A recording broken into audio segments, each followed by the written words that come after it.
नमस्कार दोस्तों, आप सभी को केयर क्लासेस के यूट्यूब चैनल में स्वागत है। तो आज के इस वीडियो में हम रीट लेवल फर्स्ट का जो है ईवीएस स्टार्ट कर रहे हैं। तो जो भी इस चैनल पे नए हैं, जिसको और रीट से जुड़ी हुई तैयारी करनी है, तो आपको इस चैनल को सब्सक्राइब कर लेना चाहिए और बेल आइकन को दबा देना चाहिए, क्योंकि इस पर आपको रीट से जुड़ी हुई तैयारी से जुड़ी हुई वीडियो मिलेगा। ये ईवीएस का वीडियो है। ईवीएस का आपको पार्ट बाय पार्ट वीडियो मिलता रहेगा। उसके बाद तो सीडीपी का भी मिलेगा और हिंदी का भी मिलेगा, मैथ का भी मिलेगा, संस्कृत का भी मिलेगा। तो इस चैनल को आप कृपया सब्सक्राइब कर लें। इस पर आपको बेहतरीन ढंग से रीट लेवल फर्स्ट की तैयारी करवाई जाएगी। और सीडीपी जो है दोस्तों, रीट लेवल फर्स्ट और लेवल सेकेंड दोनों के लिए रहेगा। तो आप चैनल को सब्सक्राइब कर लें, बहुत ही बेहतर रहने वाला है आपके लिए ये वीडियो।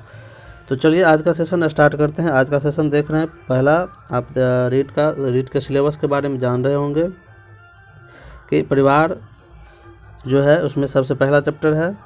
तो यहाँ पर देख रहे हैं परिवार, आपसी संबंध, एकल एवं संयुक्त परिवार के बारे में जानेंगे कि किस तरह से परिवार से क्वेश्चन आता है।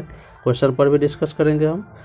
तो चलिए एक एक करके हम और ये जो नोट हम देख रहे हैं, ये इसका क्रेडिट हम जो है फर्स्ट रैंक पब्लिकेशन को हम देना चाहते हैं दोस्तों। तो चलिए यहाँ पर हम शुरुआत से हम एक एक पॉइंट जो है हम डिस्कस करते चलते हैं।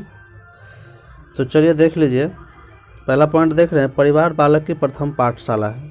तो दोस्तों परिवार क्या है? बालक की प्रथम पाठशाला है। यहीं से बच्चों की सामाजिक नैतिक जो भी चीज़ है वो स्टार्ट होता है।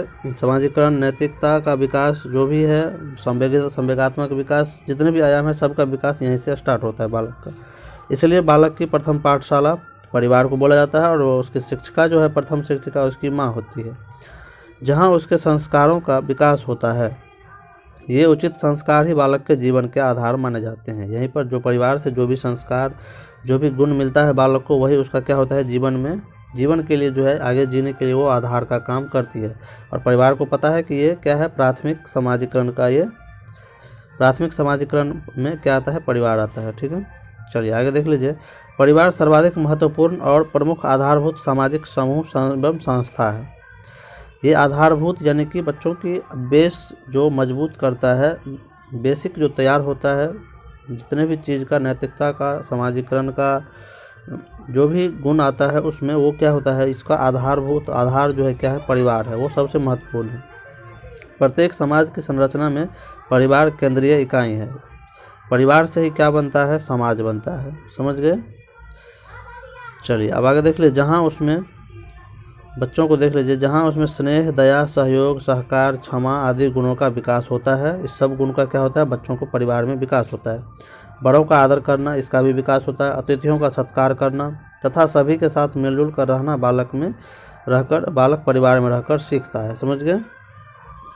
चोरी का गुण जो भी चोरी, ईमानदारी, सत्यनिष्ठा, इस सब का गुण कहाँ से, बच्चा परिवार से ही सीखता है। समझ गए? जिस तरह का परिवेश रहता है, जिस तरह का उसका परिवार रहता है, उस तरह का गुण उसमें आता है। समझ गए? चलिए आगे देख लीजिए। यहाँ पर बेहतरीन सेशन होने वाला है दोस्तों, तो कृपया सब्सक्राइब करना इसको। आगे देख लीजिए। परिवार समाज की सबसे छोटी इकाई है। परिवार में सब सदस्य मिलजुल कर रहते हैं और सभी अपनी अपनी जिम्मेदारी निभाते हैं। क्या देख रहे हैं, परिवार क्या है, समाज की सबसे छोटी इकाई है। इसी से क्वेश्चन बनता है। समझ गए दोस्तों? और यहाँ पे देख रहे हैं, परिवार में सब सदस्य मिलजुल कर रहते हैं और सभी अपनी अपनी जिम्मेदारी निभाते हैं। परिवार में सब क्या करते हैं, अपनी अपनी जिम्मेदारी निभाते हैं। समझ गए? आगे देख लीजिए। व्यक्ति समाज में रहता है। समाज में परिवार उसकी भोजन, वस्त्र, आवास आदि वस्तुओं की आवश्यकताओं की क्या करता है, पूर्ति करता है। कई व्यक्तियों के मिलने से समाज बनता है। समाज में सभी लोग मिलजुल कर रहते हैं तथा एक दूसरे के सहयोग करते हैं, एक दूसरे की आवश्यकताओं की क्या करते हैं, पूर्ति करते हैं। इस प्रकार व्यक्ति, परिवार तथा समाज परस्पर एक दूसरे पर निर्भर रहते हैं। समझ गए? व्यक्ति, परिवार और समाज क्या है, एक दूसरे पर निर्भर रहता है, तभी जाके एक समाज का निर्माण होता है और एक समाज उसको बोला जाता है। जब तक कोई भी समाज में एक दूसरे की आवश्यकता की पूर्ति न हो, एक दूसरे की ज़रूरत में काम न आए, तो वैसा समाज को समाज हम नहीं बोलेंगे। समझ गए? चलिए आगे देख लीजिए। आगे है, विद्यालय में विद्यार्थी और अध्यापक मिलकर विद्यालय समाज बनाते हैं। विद्यालय में सभी मिलकर पढ़ने पढ़ाने में एक दूसरे को सहयोग करते हैं। विद्यालय में भी क्या होता है कि समाजीकरण का निर्माण होता है बच्चों को, द्वितीयक समाजीकरण बोला जाता है या गौण समाजीकरण विद्यालय को बोला जाता है। यहाँ पे भी बच्चों को क्या होता है, समाजीकरण का विकास होता है, मिलजुल कर पढ़ते लिखते हैं, एक दूसरे में सहयोग की भावना का विकास होता है। आगे देख लीजिए, भारत में प्राचीन काल से ही बड़े बुजुर्गों को परिवार का मुखिया माना जाता रहा है।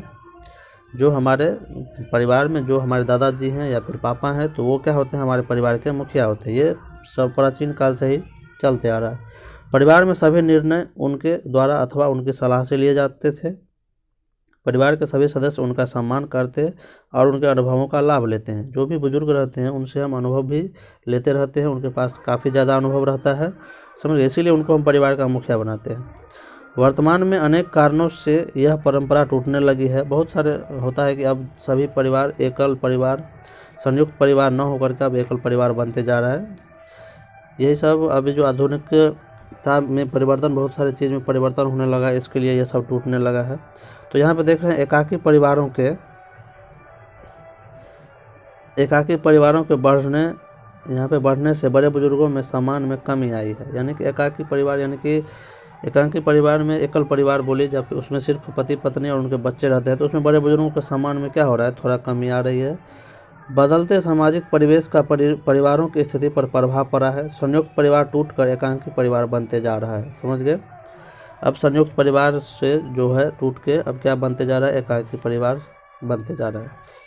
अब थोड़ी परिवार की परिभाषा देख लेते हैं दोस्तों, जो इम्पोर्टेंट है देख लेते हैं। तो चलिए अब परिवार की परिभाषा देखते हैं। इसमें देख लीजिए, पहले समाज शास्त्रीय दृष्टि से परिवार में लिए माता पिता और संतान का होना आवश्यक है। यानी कि समाज शास्त्रीय दृष्टि से परिवार के लिए जो है माता पिता और संतान का होना क्या है, आवश्यक है। अब अगला देख लीजिए, परिवार की परिभाषा देते हुए मैकाइवर और पेज, ये बहुत ही इंपॉर्टेंट है। मैकाइवर और पेज का जो है पूछा गया भी है, देख रहे हैं रीट लेवल 1 में 2011 में पूछा गया है। उन्होंने बोला है कि पेज ने अपनी पुस्तक सोसाइटी में कहा है, उनकी पुस्तक का नाम क्या है, सोसाइटी।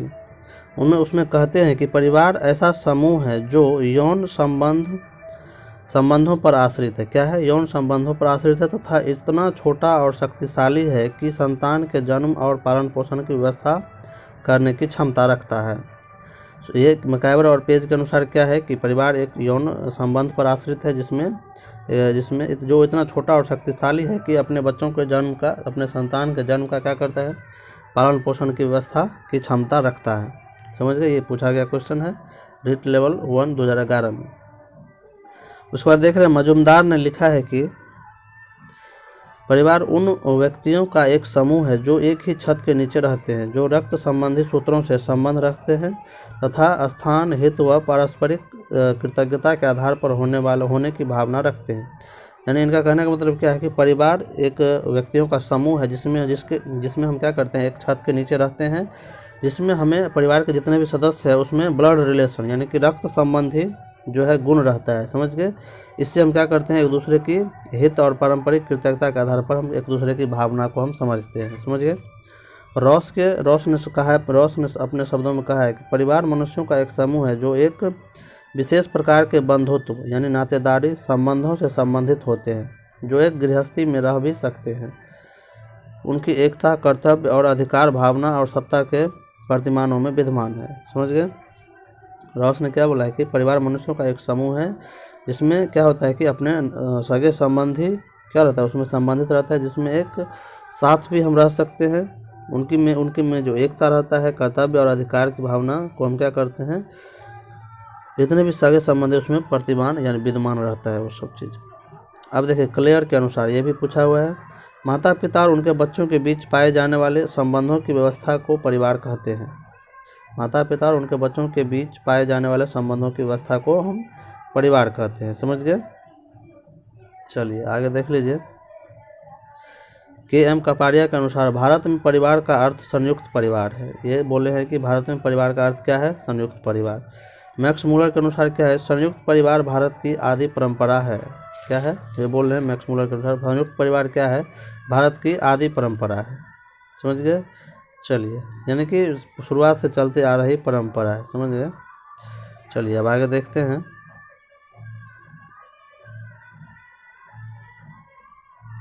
अब परिवार की उत्पत्ति देखते हैं, समझ गए।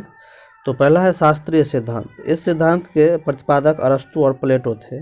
शास्त्रीय सिद्धांत के प्रतिपादक कौन है? अरस्तु और प्लेटो। ये दोस्तों ये बुक जो है हम फर्स्ट रैंक पब्लिकेशन को इसका क्रेडिट हम देना चाहते हैं, क्योंकि उन्हीं से हम ये PDF उसी बुक से हम लिए हैं, समझ गए। चलिए आगे देख लीजिए। इस सिद्धांत के प्रतिपादक कौन है? अरस्तु और प्लेटो थे। इन दोनों का मानना था कि परिवार प्रारंभ से ही पितृसत्तात्मक था, यानी कि पिता शासन करता था परिवार पर। अब अगला है यौन साम्यवाद का सिद्धांत। इस सिद्धांत के प्रतिपादक कौन है? ब्रीफॉल्ट थे। इस सिद्धांत के अनुसार प्राचीन काल में यौन साम्यवाद पाया जाता था, अर्थात कोई भी पुरुष किसी भी स्त्री से यौन संबंध स्थापित कर सकता था। ये इनका कहना था ब्रीफॉल्ट का।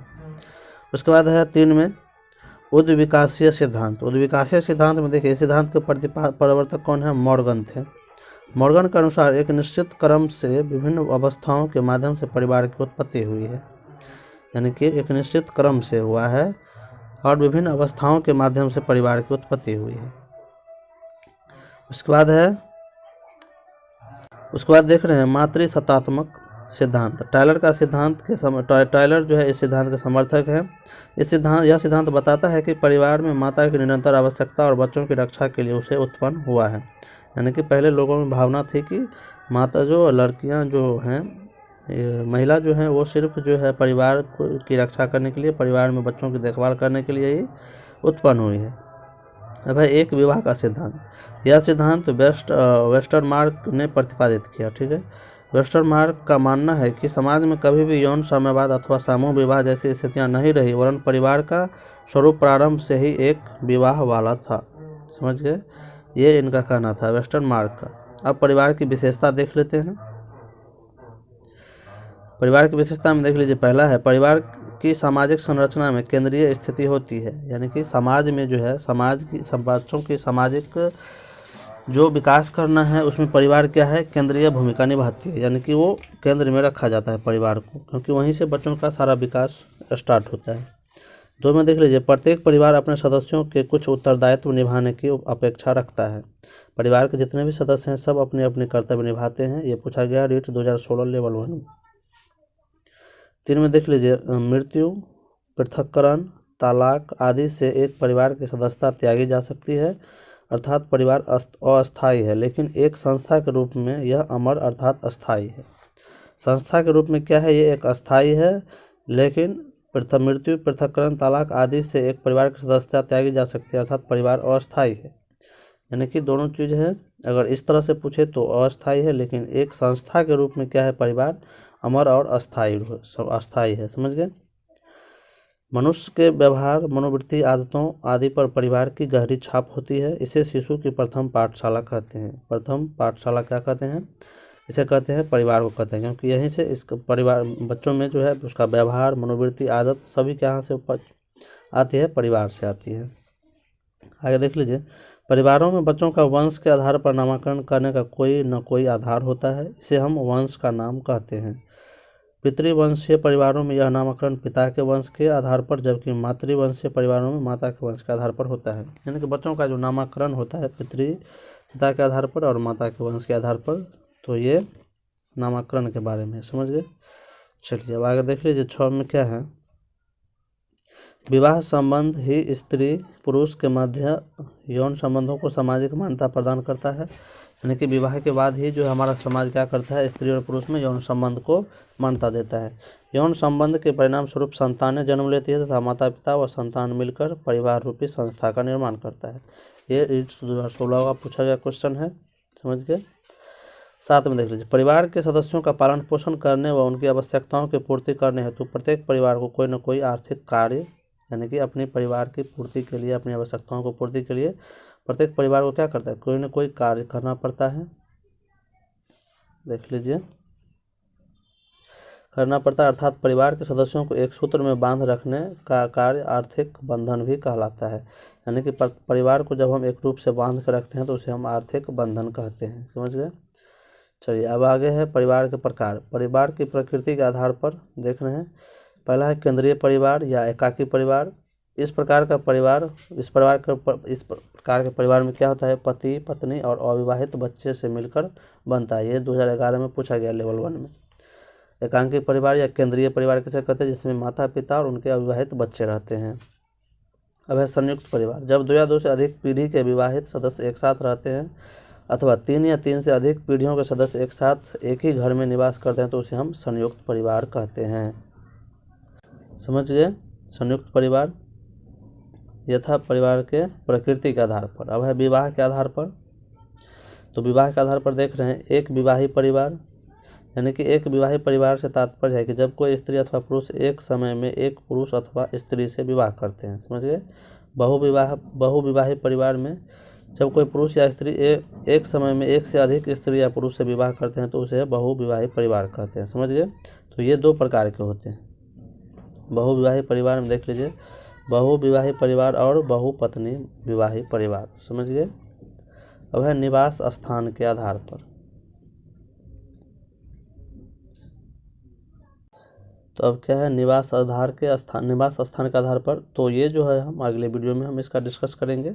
तो इस वीडियो में इतना ही। वीडियो अच्छा लगे तो दोस्तों इसको लाइक, सब्सक्राइब और शेयर जरूर करें। धन्यवाद।